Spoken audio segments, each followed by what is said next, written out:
Hello friends, আসসালামু আলাইকুম। Welcome to my channel Munni kitchen. আজকে রান্না করব বেগুন বড়ি দিয়ে ইলিশ মাছ। প্রথমে ইলিশ মাছগুলোতে ভালোভাবে লবণ হলুদ মাখিয়ে নেব। লবণ হলুদ মাখানো হয়ে গেছে। এবার একটা পেস্ট তৈরি করে নেব। 1.5 চামচ পোস্ত, 1 চামচ জিরে, 7-8টা কাঁচা লঙ্কা, 7-8 কোয়া রসুন, একটা পেঁয়াজ, একটা মিক্সিং ব্লেন্ডারে দিয়ে 1/2 চামচের মতো লবণ দিয়ে একটা ফাইন পেস্ট তৈরি করে নেব। এখানে 3টে কচি বেগুন এইভাবে লম্বা লম্বা করে কেটে নিয়েছি। বেগুনগুলোতে লবণ হলুদ মাখিয়ে নেব।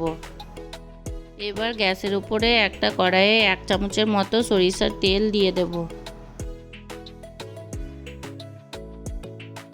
তেল গরম হয়ে গেছে। এবার লবণ হলুদ মাখানো বেগুনগুলো দিয়ে দেব। বেগুনগুলো এভাবে লাল লাল করে ভাজা হলে তুলে নেব।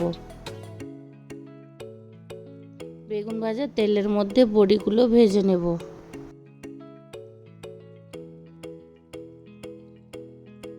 এবার কড়াইয়ের মধ্যে আবারও সরিষার তেল দিয়ে দেব।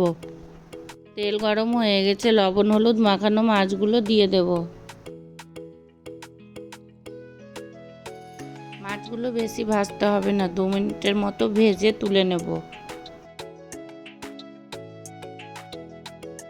মাছ ভাজা তেলের মধ্যে 1/4 চামচ কালো জিরে দিয়ে দেব।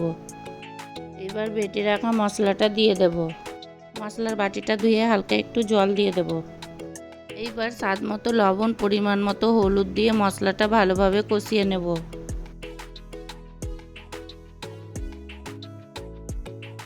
মশলা কষানো হয়ে গেছে। 1 গ্লাস জল দিয়ে দেব। জলটা ভালোভাবে ফুটে গেছে। ভেজে রাখা বেগুন বড়িগুলো দিয়ে দেব। বেগুন বড়িগুলো দেওয়ার পরে 5 মিনিট পরে ভেজে রাখা মাছগুলো দিয়ে দেব। এবার 3টে কাঁচা লঙ্কা দিয়ে দেব। কাঁচা লঙ্কা দেওয়ার পরে 5 মিনিট জাল দিয়ে গ্যাসটা বন্ধ করে দিব। হয়ে গেছে বেগুন বড়ি দিয়ে ইলিশ মাছ রান্না। কতটা সুন্দর হয়েছে, দেখেই খাওয়ার ইচ্ছা করছে। এইভাবে রান্না করলে খেতে দারুণ লাগে। আমার রেসিপিটি ভালো লাগলে আমার চ্যানেলটি সাবস্ক্রাইব করে লাইক, কমেন্ট, শেয়ার করে দিবেন প্লিজ।